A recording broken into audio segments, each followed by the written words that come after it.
Dios te bendiga, mi querido hermano y hermana. Te extiendo la más cordial bienvenida a nuestra cápsula del Centro de Investigación White de la Universidad Adventista de Centroamérica. Nuevamente tenemos una historia más para ti, una lección más también para tu vida espiritual. Y en esta ocasión tiene que ver con una temática que quizás tú no te la esperabas. La esclavitud, la guerra civil y Elena White. Vamos a ver qué podemos encontrar de esta historia. Fíjate bien. Sucede que Elena White vivió durante los años difíciles de la guerra civil en los Estados Unidos. Esto sucedió entre el año 1861 y el año 1865.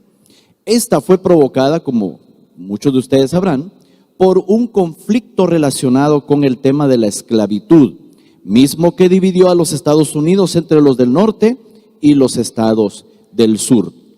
Hay aquí una imagen bastante lamentable de lo que se vivió en aquellos años y muchos años atrás. Pues Elena White recibió visiones sobre este tema, un tema sociopolítico, militar, etcétera, pero lo recibió antes y durante el conflicto de la guerra civil.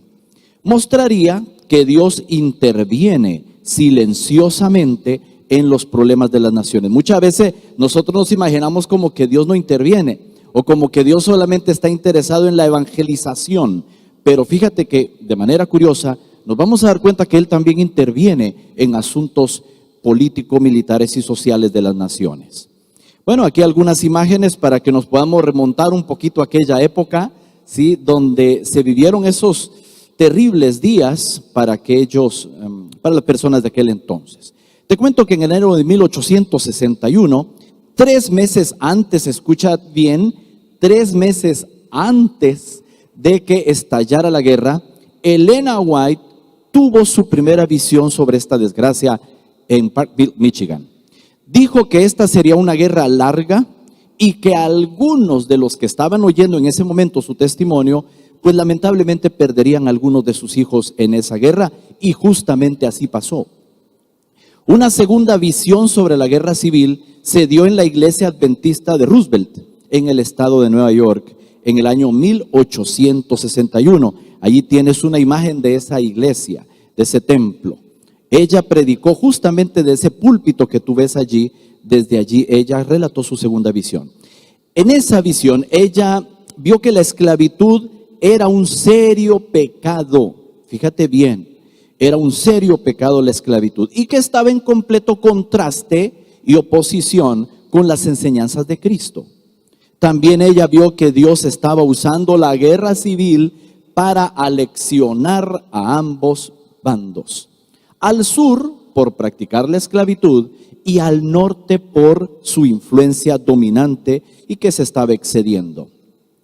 Quizá lo más fascinante de todo esto fue lo que se le mostró sobre la batalla de Manassas, como se le conoce.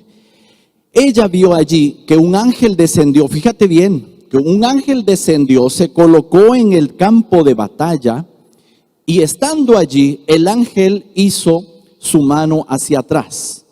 Al instante hubo confusión entre los ejércitos del norte, y entonces retrocedieron y emprendieron retirada.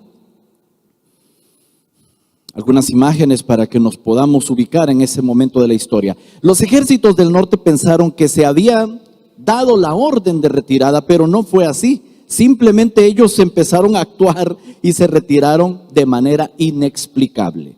El teniente coronel de apellido Blackford dijo: de repente, como un enjambre de abejas, los soldados salieron huyendo tan rápido como ellos podían. Varios historiadores concuerdan con que algo misterioso ocurrió ese día. ¿Por qué fue que el sur ganó la victoria en ese entonces, en ese momento? Bueno, fíjate qué interesante. Un ángel le explicó a Elena White que Dios no permitiría que se ganara la victoria antes de lo que Él ordenara. Interesante. Hay placas hoy en día donde se registra la repentina retirada de las tropas del norte. O sea, no es ningún invento ni cosa por el estilo. Allí está escrito lo que se conoce como el gran escape de las tropas del norte. Esta historia nos enseña, mis queridos hermanos y hermanas, que Dios interviene en los asuntos políticos, sociopolíticos de las naciones.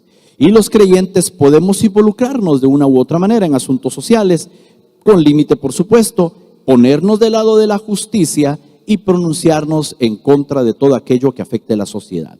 Espero que esta cápsula haya sido de instrucción y orientación para ti. Que el Señor te bendiga.